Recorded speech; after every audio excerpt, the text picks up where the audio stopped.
Welcome to NC Political Tea, the show where North Carolina's political scene gets served piping hot, grassroots style.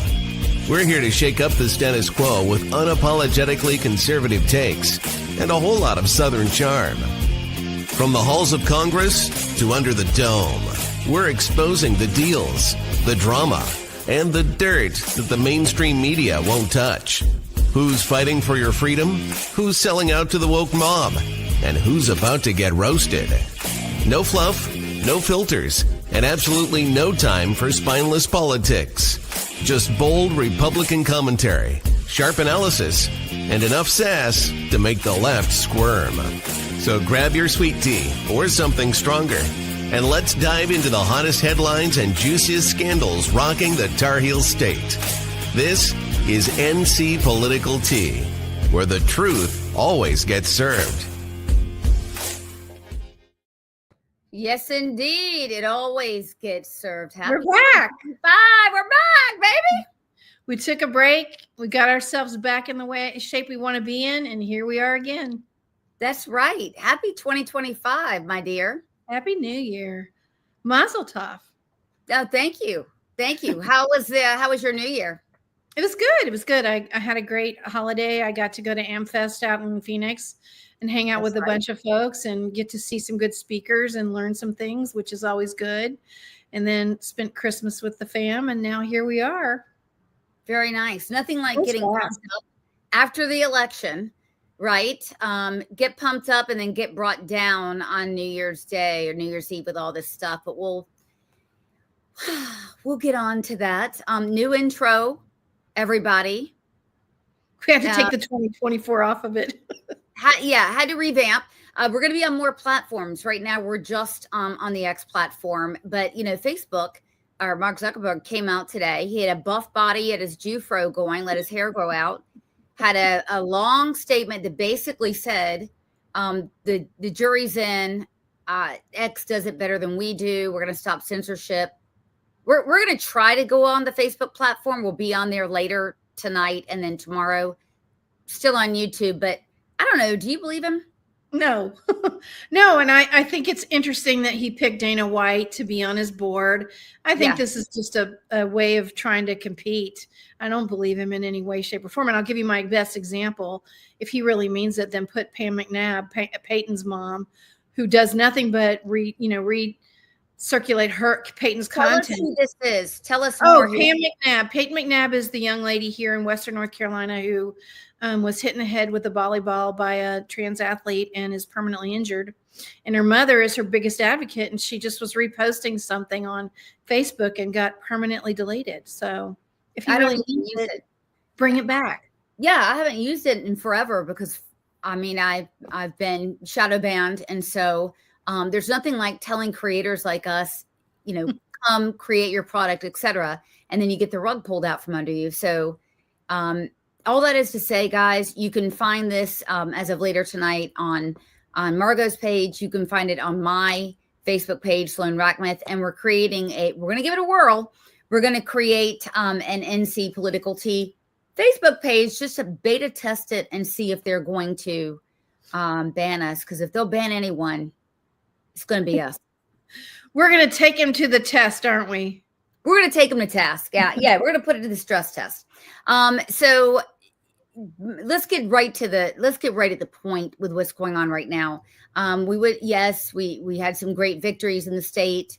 We're going to go over that in a second. Obviously, Trump won, but Biden is doing everything that he can to completely destroy the country. People see him as just an old, pathetic, dithering old man.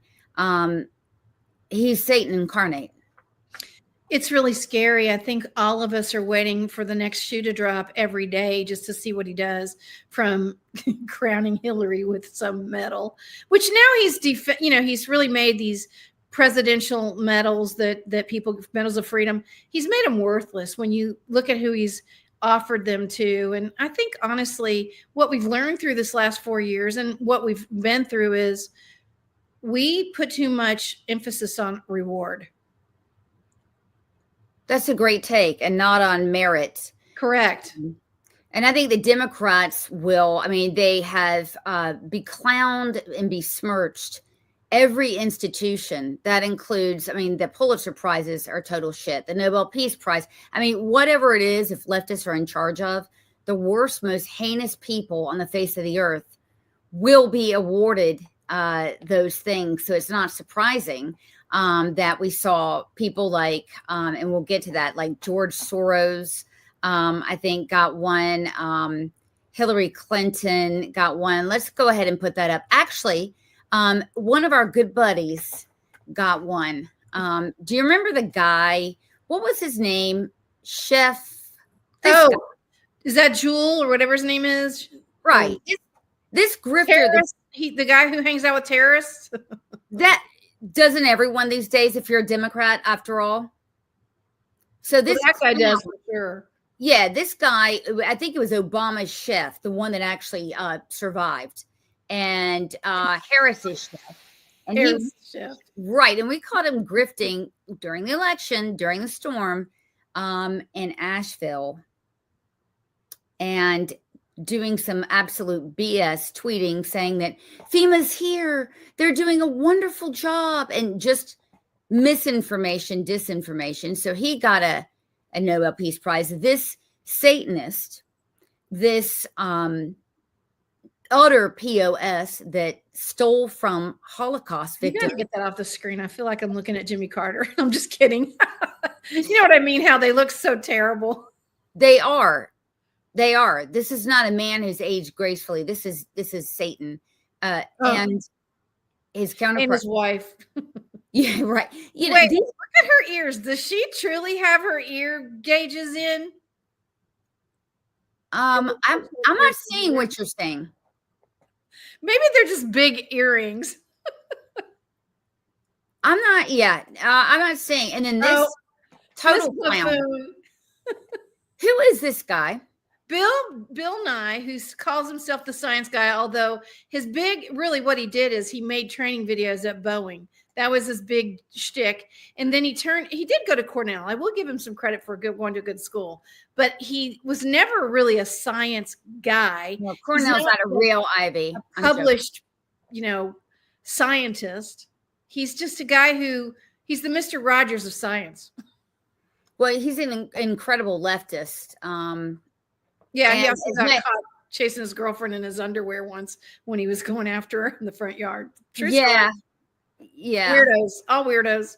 Yeah, they are. But again, you should expect nothing less, guys. When we're talking about Democrats giving awards, they're going to be to their friends. I mean, the only one that I agree with is Denzel Washington. He's become a pastor now. Yeah, I saw he got baptized recently.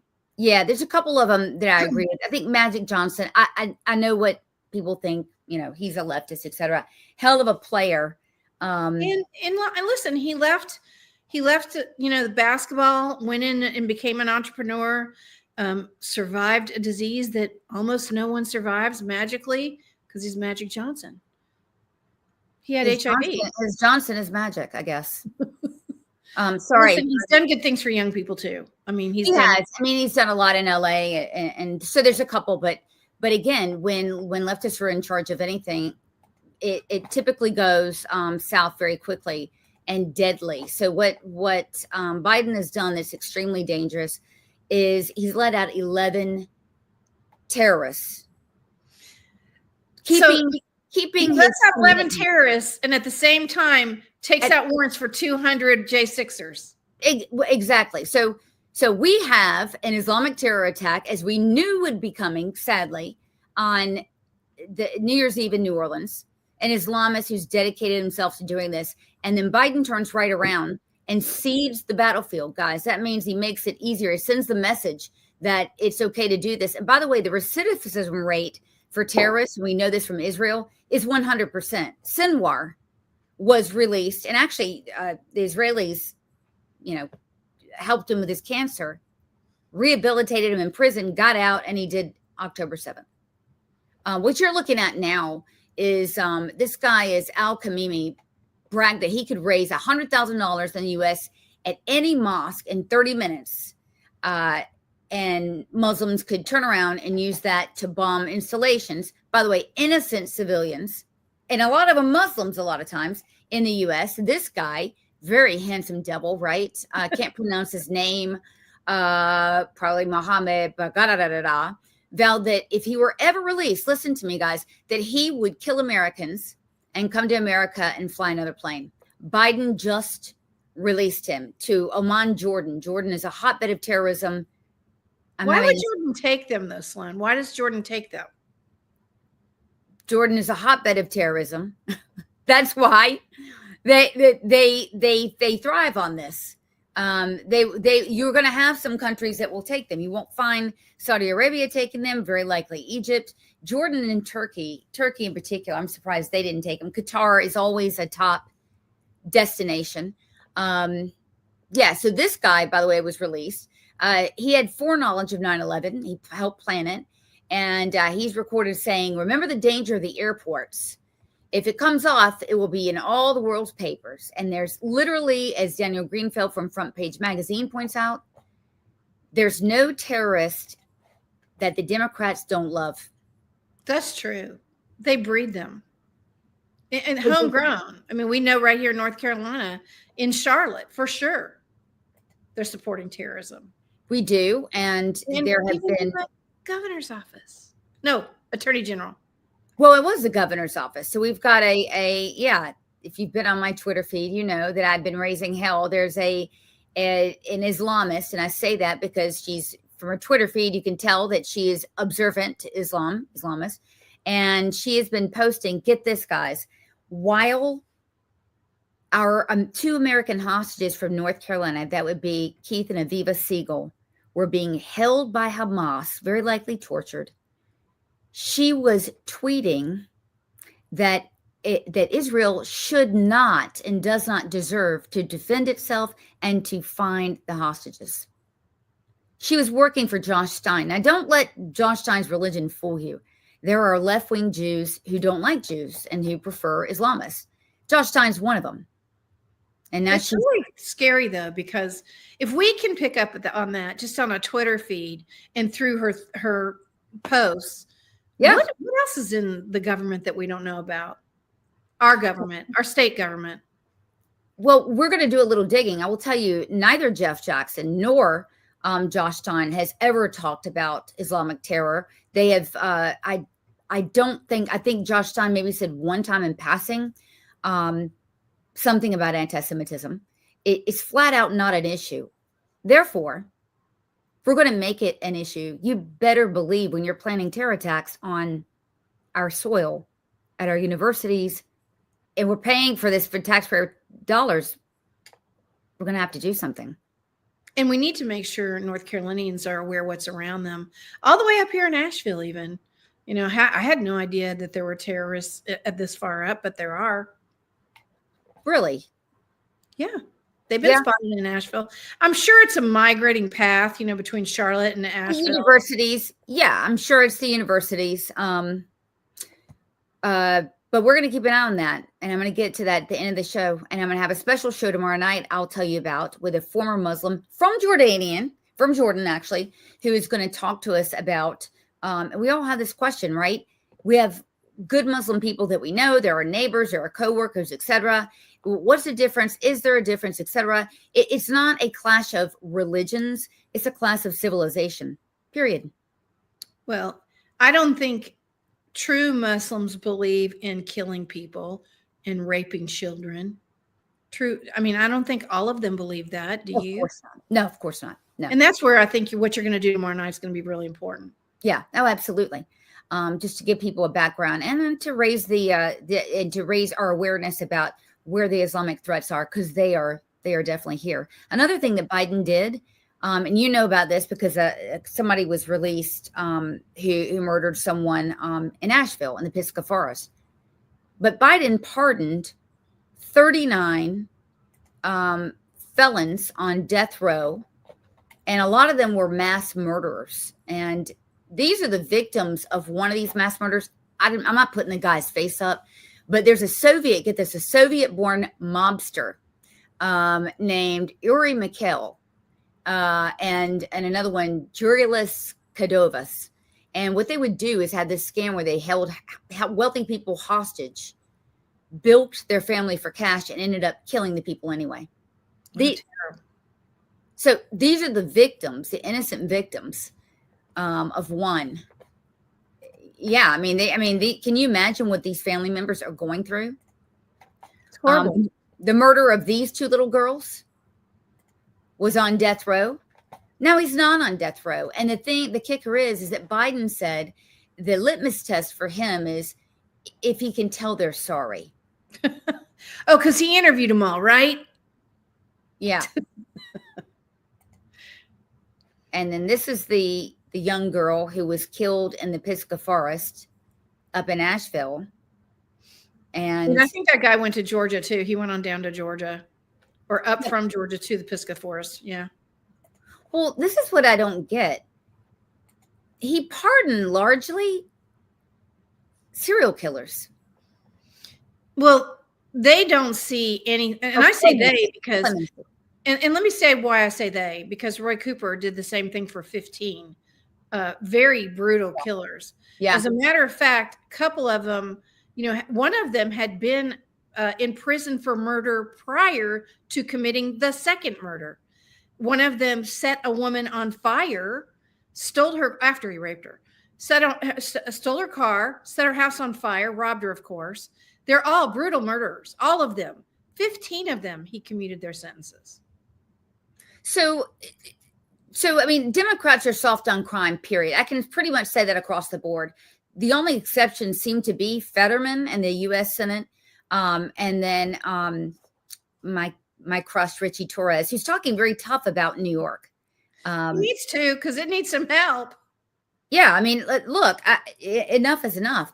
But I don't get it. Like, on your way out, you're going to do this? I mean, well, he also commuted the sentences for a bunch of teenager killers. That's right. So, I mean, here's what I don't understand. You're under 18. And that's 13 members. Mm-hmm. Yeah.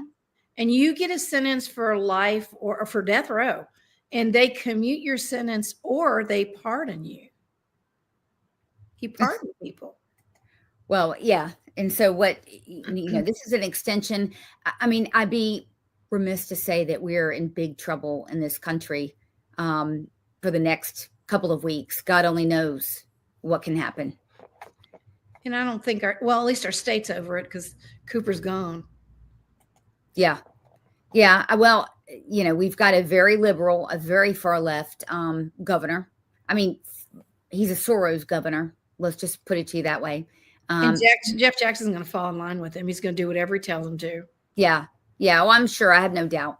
So that's kind of what we're up against, folks. And we're going to, for those reasons, we're going to set our sights on working a lot at the federal level, which means that's your immigration, that's your campus radicalism, which we've got a lot of problems there, quite frankly. We're going to try to keep you alert to be safe because of your surroundings. Correct. Yeah, you're definitely going to have to be, because I'm telling you, if you're depending on the state to do anything, you're definitely not going to get it. The feds, I think we'll get some good luck with. Now, speaking of local issues, because a lot of issues are local, we're big fans of telling you to vote down the ballot first and then up. What the hell is going on in Buncombe County? Well, so to me, this is a real travesty. And I hope the NC legislature does something about this, because Buncombe County has stated they're not going to waive or reduce any taxes for any properties that have been damaged or people that have lost their jobs. It's not just that you have property damage. There are people there that, we have an 8.8% unemployment rate in Asheville right now, in Buncombe County right now, the highest in the state. And they're not going to help them with any relief when it comes to taxes. So hopefully the North Carolina legislature will step in. But I don't know that a lot of people understand what this really means. If someone cannot pay their taxes and someone else pays them for them, that if they do that a few years in a row, they can quit claim and own that place. So this is another way to get a land grab. It's really sad. Well, they said that we are conspiracy theorists for thinking that there could be schemes devised like that, right? Yeah. But Yeah. I do want to point out, though, there is a guy, if you haven't heard of him, Sean Hendricks. He has a fund called Operation Shelter. He is taking payments. If you want to help anybody in Asheville or Buncombe County or Avery, any of the counties that are, not waiving, I think Buncombe is the only one that I know of that has come right out and said it. I think everybody else is going to work with you. He will gladly take your money to pay someone else's taxes. I personally donated $300 to their fund because if I can help someone keep their place and stop worrying, I'm going to do it. And $300 isn't much, but it's enough to make a difference if 3 or 4 or 5 people donate that.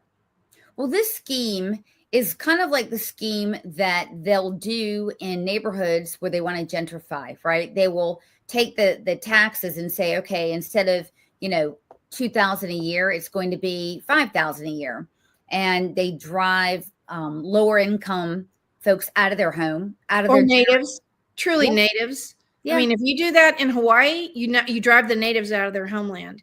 If you do it in Western North Carolina, where people literally pass land down from generation to generation, you take their homes from them. You take that's really their identity, their family property. Right. And we're not saying that this is a scheme, premeditated scheme to do that, because we don't know that. But I'll tell you, and one thing that we've always complained about here, what drives up the taxes at the local level is Medicaid expansion. Mm-hmm. So now that we've got 600,000 working well young adults on the roster, what happens is the state says, well, we're going to hold taxes at, 4.5% or whatever it is. We're going to hold taxes there. And by gum, we're not going to raise the taxes at all. Well, the bills are going up. They don't want you to know about it, right? So at the local level, that gets passed on. I think there's another piece to it that people haven't paid attention to. Trump's not going to go for all this Medicaid expansion and all this stuff. He's going to start cutting plans. And here we are in North Carolina, where they just did this last year. And what's going to happen? They hired 300 people, opened a bunch of satellite offices. And as soon as these programs get cut, they're either going to have to be supported by the state or they're going to go. That's going to be interesting because, in the bill, in the Medicaid expansion bill, guys, that the Republicans pushed, Republicans got paid for this. They got paid for this. In the Senate, Republicans in the Senate, sorry, I have no use for them. So we have a real problem here in the General Assembly. We do. But yeah, I mean, there's a trigger in there. I'm probably wrong on the number, but I'm going to tell you the gist of it. If the government stops paying 90%, so 90% is the reimbursement, I believe, something like that. The government, let's say Trump comes in and says, damn it, we're only paying 50. I can tell you a work requirement will be imposed. So all these folks that are not working, they're going to have to work. But if they drop down to 50%, the bill in North Carolina triggers that, okay, we stop that Medicaid expansion. But as you pointed out, it's hard to rush it down a free program. When you have hospitals out here saying, let me sign you up for Medicaid if you don't have insurance, because that's what they're doing up here. Hospitals are making money hand over fist. Now they're opening mental health clinics to use under Medicaid expansion. Yeah. Well, Blue Cross Blue Shield pretty much owns the General Assembly. The Hospital Association as well. I mean, but Aetna's now, as of this January, Aetna is the new healthcare provider, and we're still in a lawsuit with Blue Cross Blue Shield because they don't believe that RFP was done correctly. So I think a lot of state workers are going to feel a big difference in their coverages starting this week. I think so too, and it's going to be a big battle. And I'll tell you, we've got 4 new reps coming in that are going to be sworn in tomorrow on the Republican side, of course, that I have pretty high hopes for. The funny thing is that 3 of them are from the Cabarrus area. So Brian Echevarria, love the guy. We've had him on the show. Conservative guy, reminds me of Sonny Crockett from Miami Vice. That's funny. Great guy, very conservative, made his bones really with anti-DEI education stuff. Jonathan Allman, the same thing, both from Cabarrus. Yep, I advocated hard for Jonathan. He's a young businessman with a young family, very hardcore Christian, which I appreciate. Very good guy. Yeah, these are your socially conservative guys. They're going to fight for those cultural issues. So Brian is, stalwart against DEI, these policies. I think they're going to help us out a lot. John Blust is coming in from, I believe he's in the Greensboro area, Guilford. And interestingly enough, he's been in the House before, so we know what he's going to do. Fiscal conservative warrior, for sure. He's almost like Massey. So if you like that aspect of him, yeah, you'll love him. And he is very committed to helping us out with our agenda at universities to make sure that they're working for North Carolina students rather than foreign radicals. Grant Campbell. Yeah, Campbell is also from the Cabarrus area. He's a nice guy too. I've talked to him several times. We should get him on the show. He's a pretty nice guy. All of these gentlemen should come on the show. Yeah. Open invitation, any one of you. Well, they will. Brian's been on. He's very entertaining. But we're gonna have to talk with these guys about, hey, you're gonna want bills passed. How are you going to work with the Senate? I'd really like to know that. I would like to know how we're going to pass bills when we need to override them now that we don't have a supermajority. Well, there's a guy named Cecil Brockman, and he's out of Guilford County. And interestingly enough, and sadly, actually, Democrats have made him out to be the boogeyman and the devil. And they're coming hard for him. And he's common sense. Well, it's really interesting because his district is where I grew up, in Jamestown, that area. And I happened to look at the numbers there, which were astonishing to me, because that's the same place where Paul Newby's family's from, Pat McCrory's family's from. These are staunch Republicans. The numbers are 63% Democrat in that area. So it's surprising to me how well he did, and yet he votes very moderately. He's a common sense guy. He reminds me a little bit of Richie Torres. He'll never be Richie Torres, but one thing about him though is the reason why they're giving him such a hard time is because he's been out a lot. He's got some issues, and when he's not there, the vote goes down, right?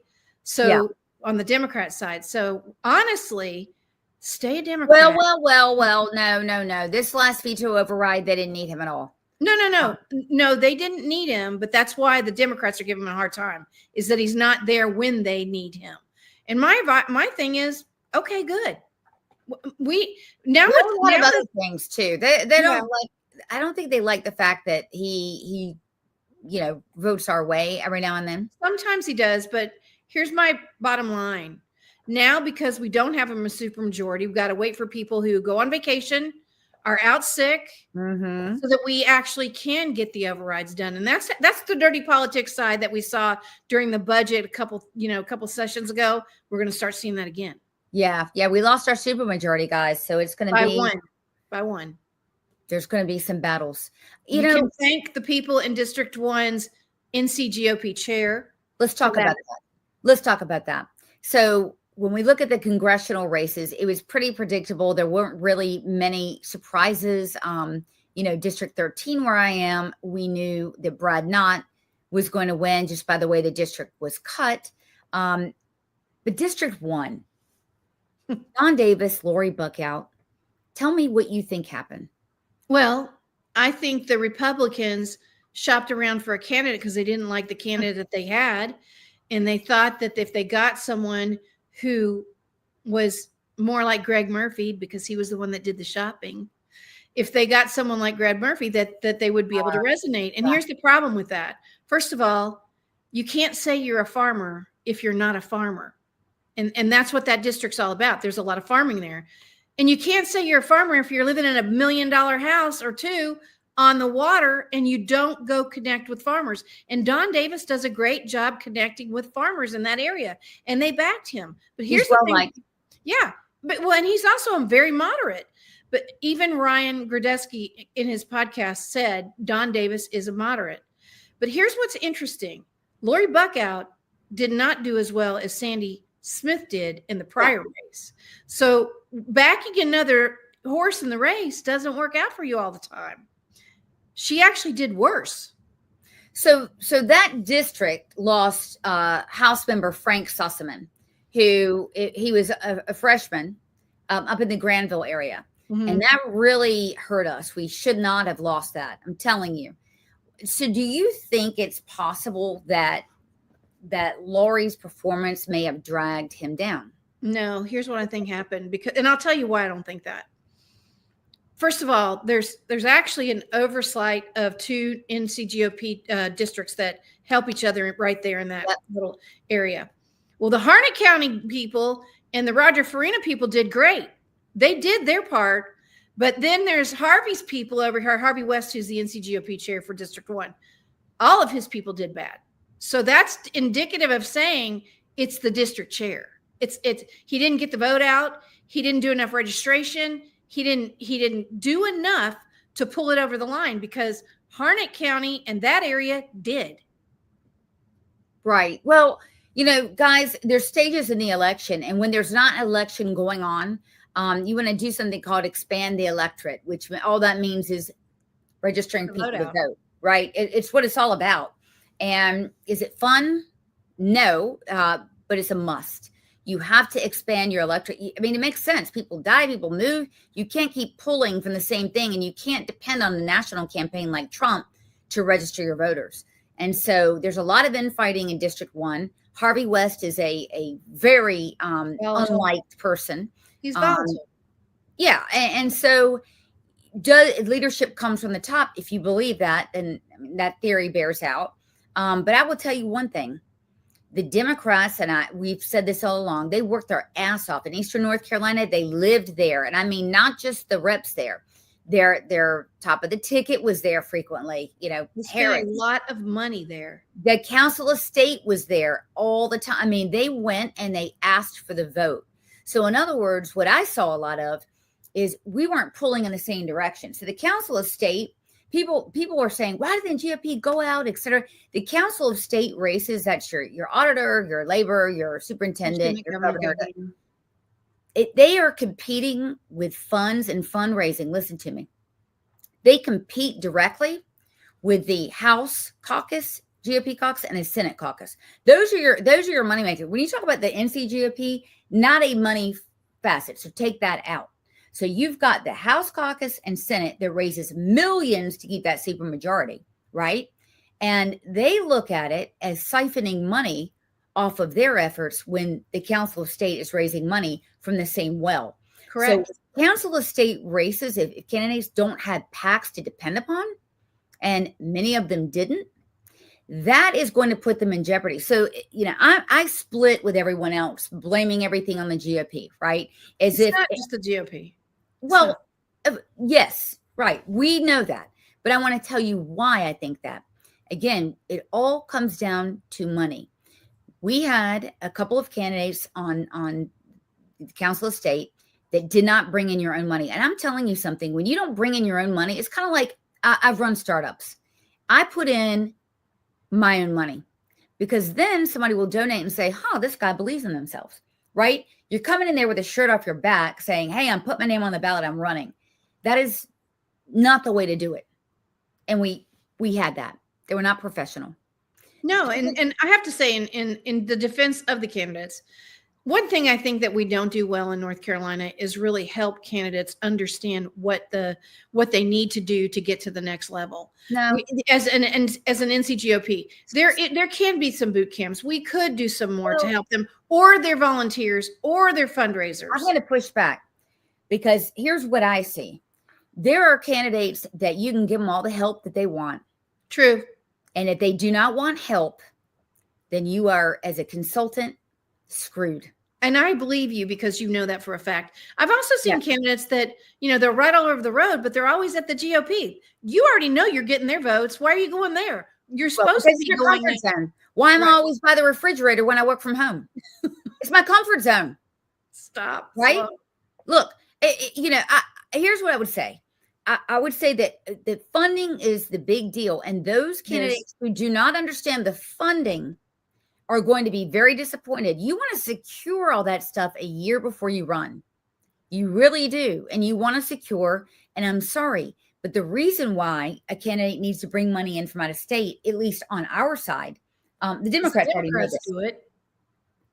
Right. But listen, the reason why is because they're competing with these other things. The NCGOP is not a fundraising machine. No, it's not. And here's the other thing. I don't know if you've ever heard this, but in Texas, they just tell candidates up front, if you're running and you're running for, let's say you're running for school board, you better have $250,000 ready. You have to have that ready. That's a school board race in Dallas. It goes incrementally up based on the race that they're running for. City council, county commissioner. They let them know. The Texas GOP just flat out says, do not get in this race unless you can raise this much money, because this is the starting point. I think that's prudent advice, right?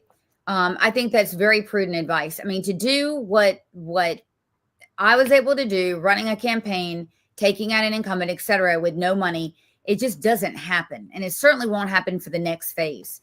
It doesn't happen unless you spent 3 years seeding the ground beforehand and building a coalition and letting everyone know. So, that's kind of the work that you have to do. If you know that you want to run someday, start today taking an interest in other people, for God's sakes, going to your clubs, that aren't GOP, right? Right. And I want to say one thing. I want to shout out to this young man out in Arizona. His name is Nico. He's like 16 years old. He's already got a PAC. He's running for the GOP chair spot in Arizona. And here's what he said. I don't want to win. I want you to recognize that young people want to be a part of this process, and we're going to start working towards it. But to think about that, this young man has a PAC he's had since he was 14 years old. He raises money for candidates. And anybody can have a PAC. You need to understand the laws and rules around it. Yeah, get yourself a treasurer. To be so self-determined at that age, I just want to shout him out. Yeah, no, that's great thinking. So, well, listen, we're running a little bit behind. I wanted to get to a couple of things that were in that big relief bill. And I wanted you to break it down. The first thing, just briefly go down this. What were the election changes? Because people concisely want to know. Oh, what happened here? So basically, we gave the power of the election board. We moved it from the governor to the state auditor. That's one of the biggest things that took place in this bill, is that we moved the power of who owns and controls the North Carolina State Board of Elections. We moved that to the auditor. That's the big one. And then the other one is we had an amendment, a constitutional amendment that I can't read, that basically said we're going to only have U.S. citizens vote in our elections. And photo ID, we've already had that. That was already a requirement. But here's the interesting thing about the citizens voting. How are they going to make sure they're U.S. citizens? What are they going to use to make sure we're a U.S. citizen? The Board of Elections, which, guys, before this change with the bill that was vetoed about 3 weeks ago, before that change, the governor would get his appointees, right? And then I think the House and Senate would get some. No. But they are unaccounted for. Now, the way it works is if you get pissed off about the way it's done and there's no accountability, you can blame Dave Bolak. We tell him weekly, we're going to blame your ass. We have somebody to vote out now. So I think the bigger thing is very relevant to what we're seeing with the Judge Griffin race right now. Tell us about that now that we're into it. Supreme Court, Battle Royale. By the way, I just want to say, Margot, I got 6 phone calls today. 3, all Republicans. 3 said, maybe we should just play nice and forget about it. No. And 3 were like, we are not going to give this up because laws have been broken. What do you think? Well, so I think this case is a good illustration about why we need to move that board from the governor and change it up so it's not a majority of dumb Democrats, because they're dumb. We have laws on the books that state, and the federal government does too, you must have either the last 4 digits of your social security number, or you must have your driver's license number on as part of your voter roll. And so 60,000 ballots came in without one of those 2 things. And now those votes are up for contention because Judge Griffin has contested that because they didn't have what is required by the law, they should not count. And the Board of Elections says, oh, no, we should make them count. Well, here's the deal. Either we're going to follow the law or we're not. And if we're not going to follow the law, then we're lawless. And I think that's where people are looking at the challenge. And I also think that's why Dave Bullock's in a good position. Dave Bullock is our auditor, guys. 60,000. So let me talk to that comment. The comment is how could you possibly overlook 60,000 votes? Well, if you're talking about 100 counties where the county is responsible for their ballots, and those counties who did not do the right thing, let them go through, and the state board of elections didn't go after them or hold them accountable either. I bet I can guess the counties. I bet you can. And here's the other interesting thing. At midnight on the election night, he was winning. So all these ballots, most of them are mail-in ballots, but there was let me verify this. Guys, there's supposed to be a provisional ballot. Let me tell you why it's important. When you have a provisional ballot, I'm going to hold this up. Okay. It's my in other words, I'm going to vote. I don't have the right procedure, but that allows whatever. Yeah, but that allows some due process there, right? Some process. So there's two due process things. It's supposed to be provisional ballots. They didn't, number one. And number two, this is what I learned today. All these people had the opportunity to do something called curing their ballot. They did. Curing their ballot, which means they're notified, hey, we need an ID on this. We need a signature, whatever it is. And they said, screw it. Well, and so funny because I watched some of the interviews the Democrats had, of course. Well, I didn't know what that postcard meant. Well, if you get a postcard from your local election board, I don't care what it says. You better read it. This isn't nursery school. It's time to grow up. Right.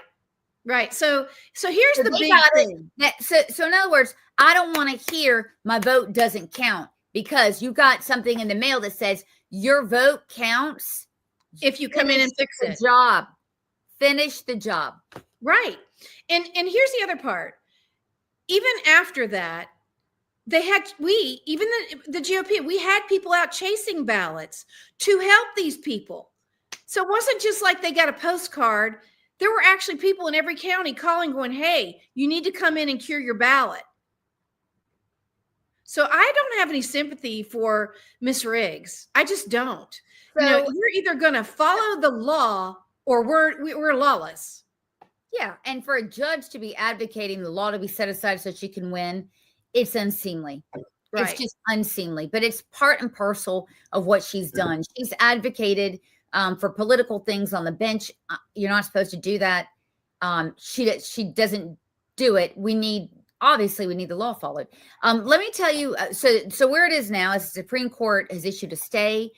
Why the North Carolina Supreme Court has issued Carolina? Why have they done that? They've done that because when they've issued a stay because they're going to review the case.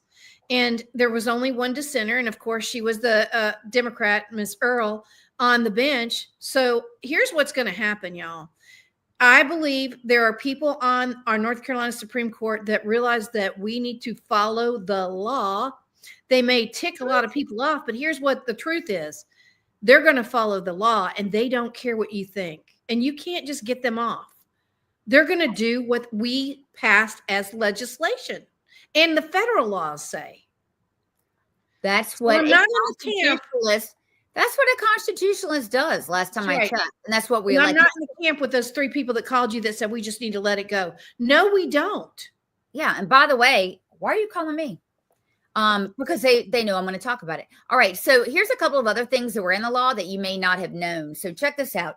If there are schools, Opportunity Scholarship gives, I should know this, $7,600, roughly that, to families that want to take their kids to a private school, which is a great option for a lot of families because schools in some areas are not good. All right, so this brings accountability. This says, all right, so now if a school gets an Opportunity Scholarship, they need to take a standardized test that's going to be decided from the state. I think that is a good idea because a lot of people on our side, they're worried about accountability. I think a standardized test. I think it's funny. It's competitive. I like it. Okay. So I do too, because when they start smoking these public schools. Let's hope so. Here's an important one. And thank God that it's being done. It has taken the centralized function of disaster and emergency preparedness for schools and safety out of the DPI. There was a lady that was running it, literally like a church lady librarian. It was absolutely terrible. No school. I mean, I'm telling you, That's no scary. School, no schools. These are our kids. Let me finish. There's half of the schools, Margot, that would not turn in the disaster plan every year that Truett was there. And I was riding her ass on everything, really. But safety was my big one. So taking it and putting it in a law enforcement agency. Good. Like the SBI. Good. Don't you? I mean, that is so. I think once this gets up and running, we can sleep a little better because Mo Green has advocated that he wants to make discipline even lower the standards than where it is now. Charter school appeals. So taking this away from Mo Green, he has stated he is not a fan of charter schools. And so really, if he's already biased against them, then he shouldn't have veto power of a charter school opening. And so that was also embedded in it. That was some educational stuff. Good. I think, you know what, if they set the precedent that the disaster plans should go through the SBI for schools, they should do it for every county. That's the problem with what happened up here in Western North Carolina. There's no centralized repository where somebody reviews and makes sure that if you're crossing a county line, I think all disasters should go through the SBI. Everyone. Well, a disaster in terms of a school shooting. That's what I meant. Absolutely. But I'm talking about any kind of disaster. And by the way, we're working on some things for the state, our priorities. We're going to share that with you. One of them is to make sure that we pass a mandatory law that every teacher before they're hired has a background check. Now, that doesn't prevent a lot of the teachers that are perverts. They don't have a record because they get access to children at the school. I can't believe we don't have that already. That blows my mind. Many states do. And as you're well aware, Catherine Truett kept her office, kept pedophiles on the certified teachers list. I called their attention to it. And I was the bad guy, don't you know? I love being the bad guy.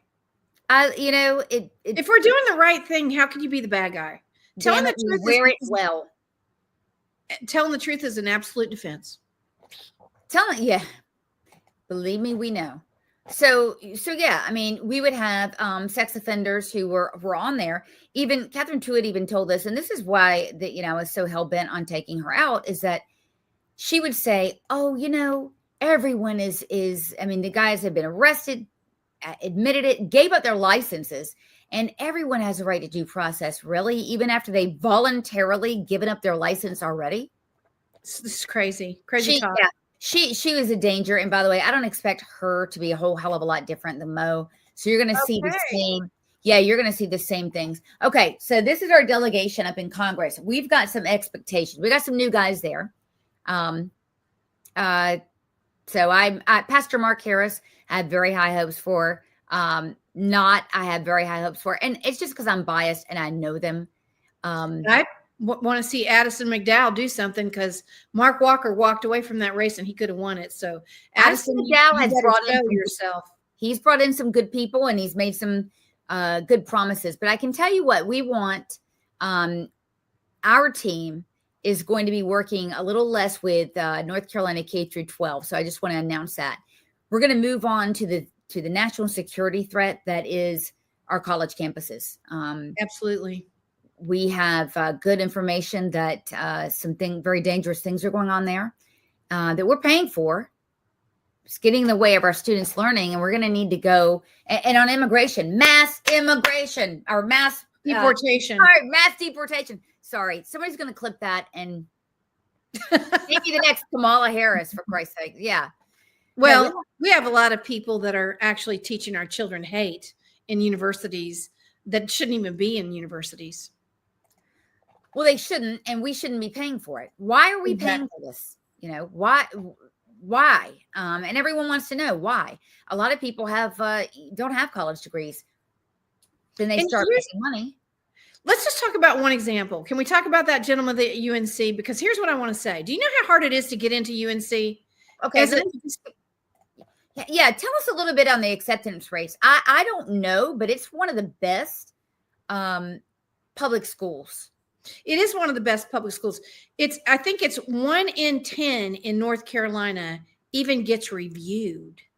And if you're from out of state, it's even higher. But here we have a guy who's from another country. Let me tell you about this guy.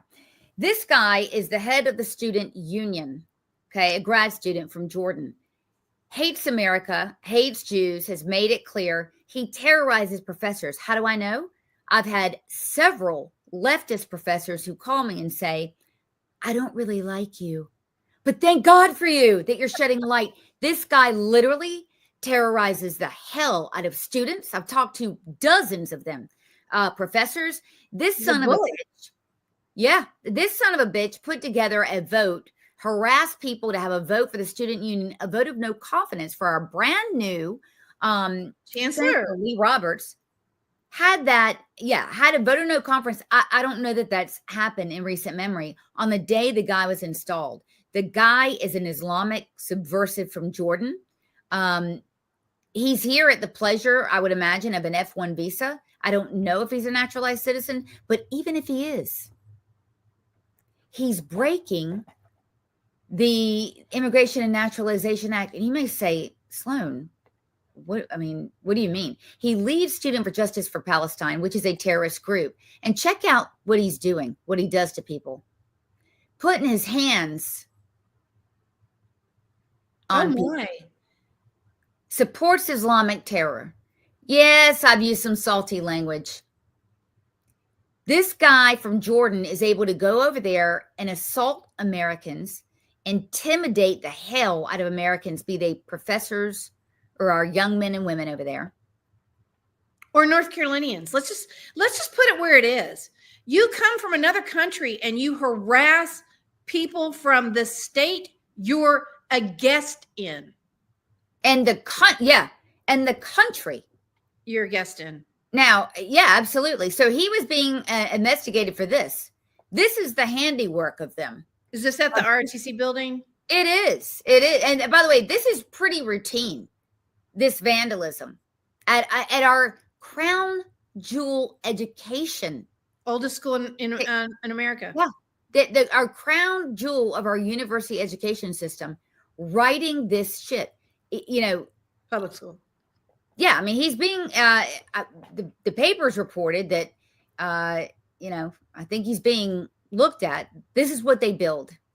By the way, this is what you're seeing there. That is Hamas colors right there. What does this represent? What does it represent? Well, I can't read what it says underneath. It's advocating for wiping Jews off the face of the map. Oh my. And it's advocating for terror. Now, you may say a terror attack at a university.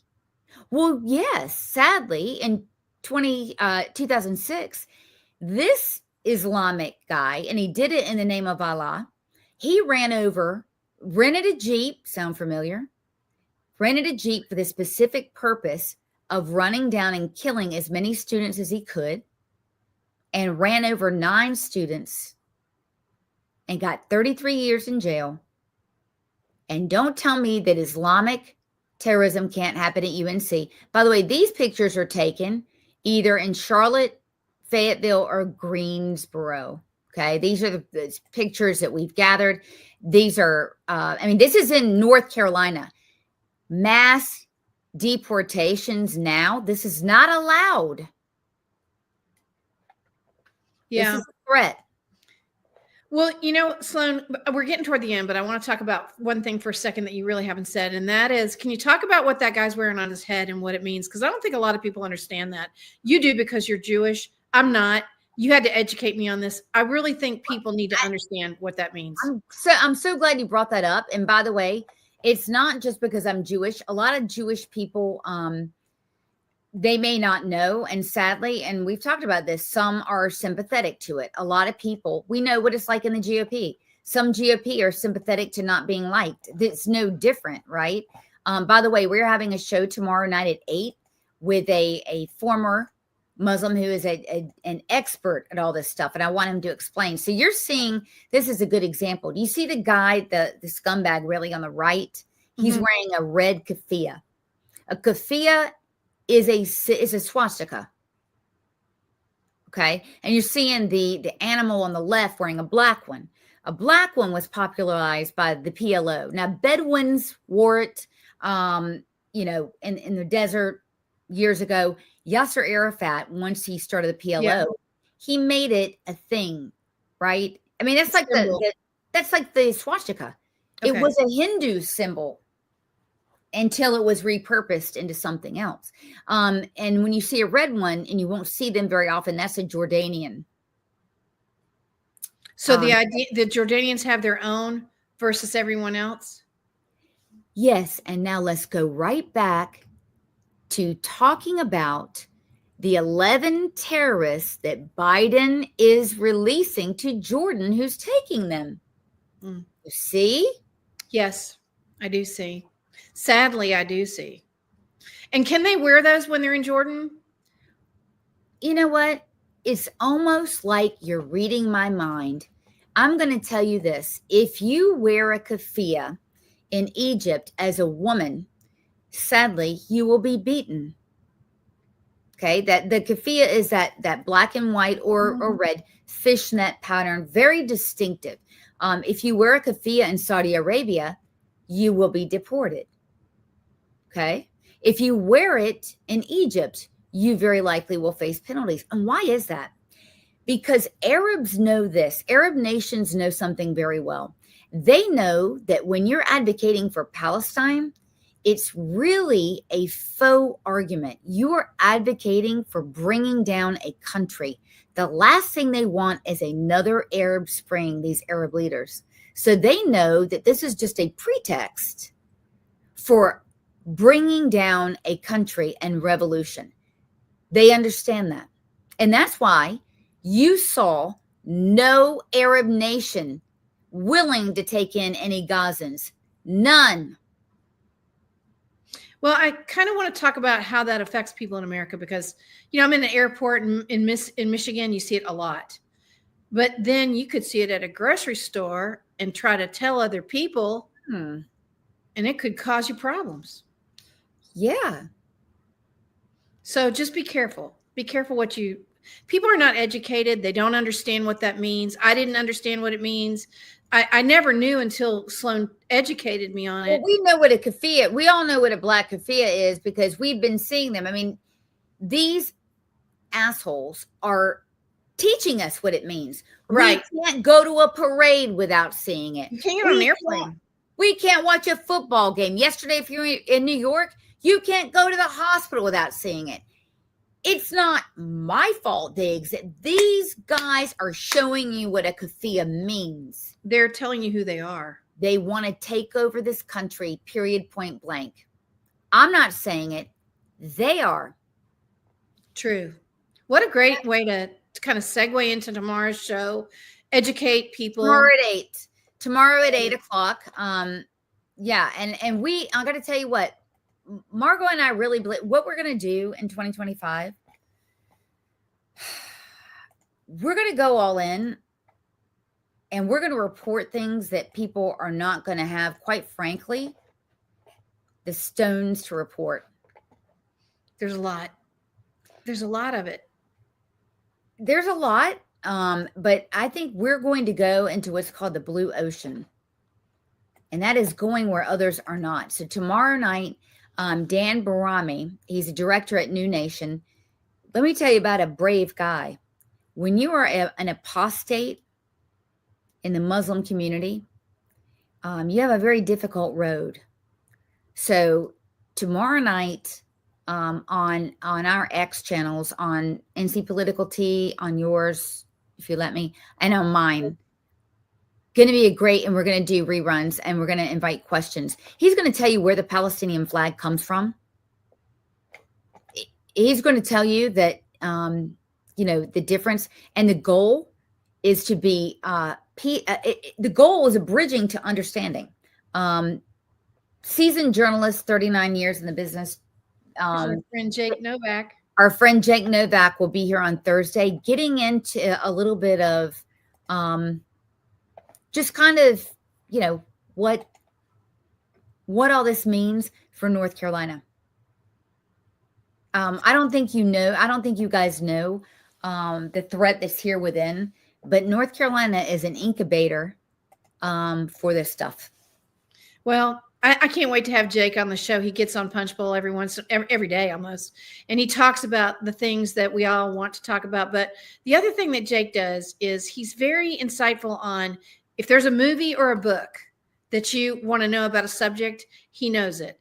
And to listen to him talk about his father and what he taught and did in colleges and universities, he's just a wealth of knowledge. So I'm looking forward to that. We're going to have a lot of guests on that are way smart. I mean, our job, our goal, we've talked about it, is to get people on this show that are way smarter than any of us. Right? Yeah. And to teach you. Our goal is so that you get informed and you come to the show really wanting to meet someone new and talk about something that you never thought you'd talk about. I mean, I never in my life thought I'd be on a show with Sloan talking about kafias. I'm not sorry that I am. I think it's a great thing.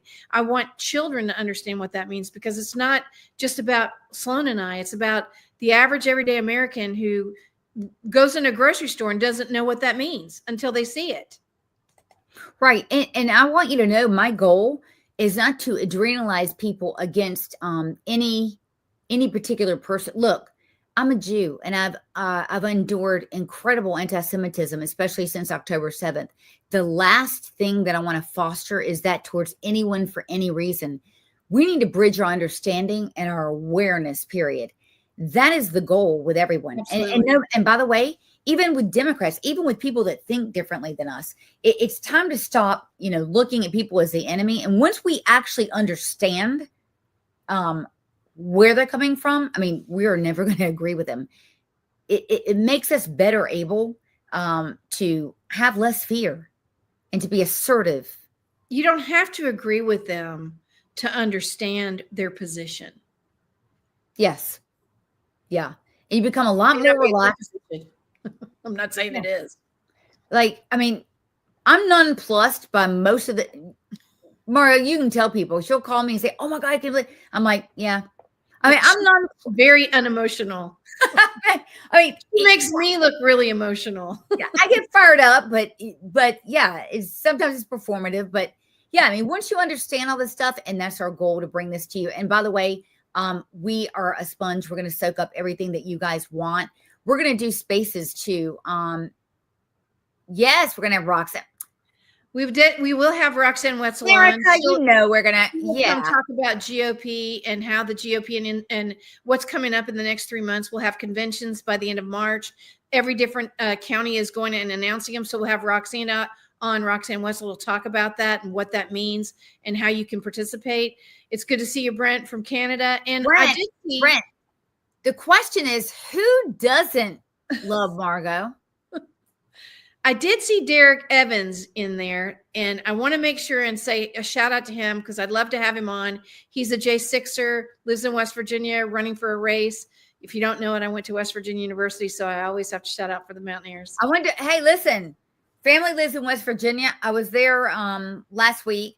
Went skiing in Pennsylvania, by the way.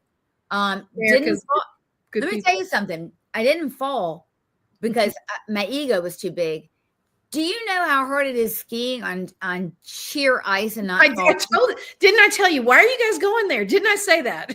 Well, I said, why I was almost in a full body cast. Every muscle in your body is like.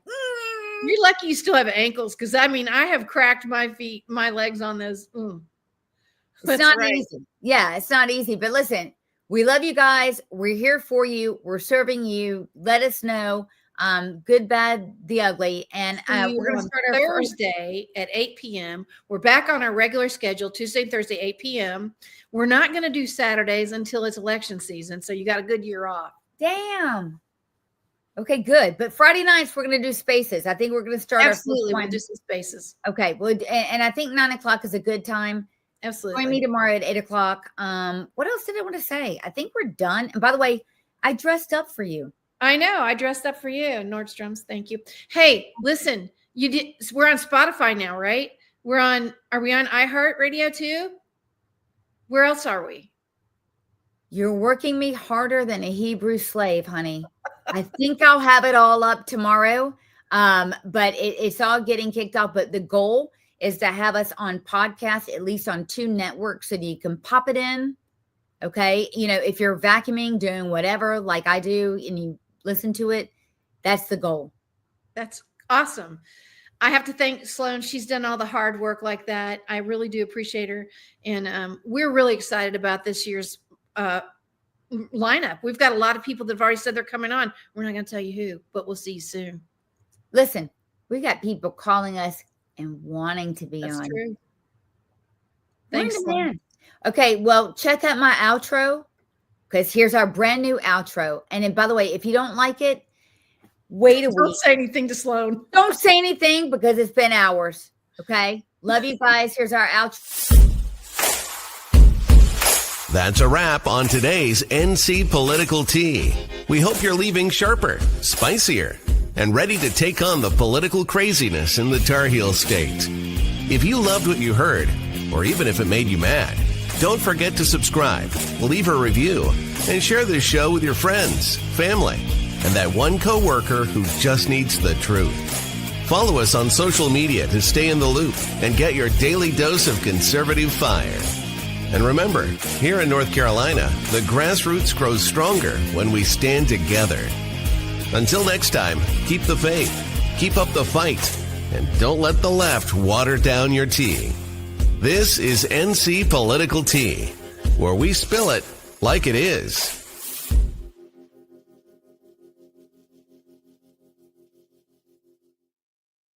That was awesome. All right, take a